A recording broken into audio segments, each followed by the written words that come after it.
नमस्ते, मैं हूं विनय और आप देख रहे हैं वार्ता। भूख, लाचारी और बेबसी, ये तीन शब्द आज गाजा के त्रासदी का पर्याय बन चुके हैं। इसराइल की बेरहम बमबारी ने गाजा को मलबे के ढेर में तब्दील कर दिया है, जहां न हंसी गूंजती है न बच्चों की किलकारियां, सिर्फ मासूमों की चीखें और भूख की तड़प बाकी है। इस बीच अमेरिका ने आसमान से राहत सामग्री गिराकर गाजा के भूखे लोगों को एक नई जिंदगी की उम्मीद दी है। एक्स पर वायरल इन वीडियोस में दिखता है कि आसमान से बरसता खाना और जमीन पर भागते भूखे लोग। लेकिन यह राहत नहीं, एक नई जंग है, खाने की लिछड़ी जंग। यह मंजर रोंगटे खड़े कर देता है और मन में गुस्सा भी जगाता है कि आखिर इंसानियत इस कदर क्यों लाचार हो चुकी है।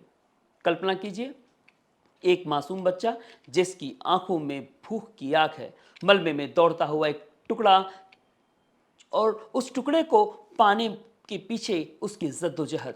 सोचिए उस बेबस माँ की जो अपने बच्चों के लिए खाना छीनने को मजबूर है। यह दृश्य सिर्फ दुखद ही नहीं बल्कि गुस्से से भरा है। आखिर क्यों गाजा को इस अमानवीय तबाही का शिकार बनना पड़ा? क्यों मासूमों को भूख और लाचारी के आगे घुटने टेकने पड़े?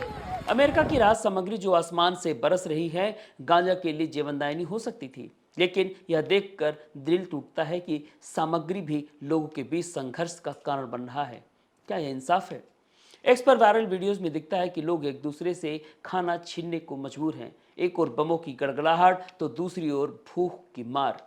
गाजा के लोग न सिर्फ युद्ध से बल्कि इस भूख की जंग से भी जूझ रहे हैं। यह दृश्य गुस्सा दिलाता है। क्या हमारी दुनिया इतनी क्रूर हो चुकी है कि मासूम बच्चे, बूढ़े और औरतें एक मुट्ठी अनाज के लिए इस तरह तड़पे? यह गुस्सा सिर्फ गाजा के लोगों की नहीं बल्कि हर उस इंसान की है जो इंसानियत में यकीन रखता है।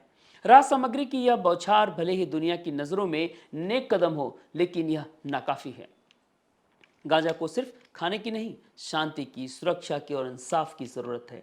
जब तक बमबारी नहीं रुकेगी तब तक गजा के लोग अपने घरों में सुरक्षित नहीं होंगे। तब तक यह राहत सामग्री सिर्फ एक दिखावा है। यह मंजर हमें सोचने पर मजबूर करता है। क्या हम मासूमों की तड़प को सिर्फ वीडियो बनाकर देखते रहेंगे? हमें गुस्सा है उन ताकतों पर जिन्होंने गाजा को इस हाल में पहुंचाया। हमें दुख है उन मासूमों पर जो भूख और बेबसी में जी रहे हैं। और हमें उम्मीद है कि एक दिन गजा फिर से हंसेगा, उसके बच्चे फिर से खेलेंगे। लेकिन यह उम्मीद तभी पूरी होगी जब दुनिया एकजुट होकर गजा के लिए आवाज उठाएगी। आइए हम सब मिलकर गजा के लोगों के साथ खड़े हों, लेकिन यह जंग सिर्फ खाने की नहीं होगी, इंसानियत की जंग है। क्या हम इस जंग में उनका साथ देंगे?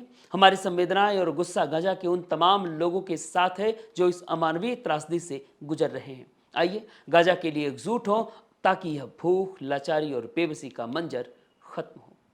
आपको खबर ये कैसी लगी?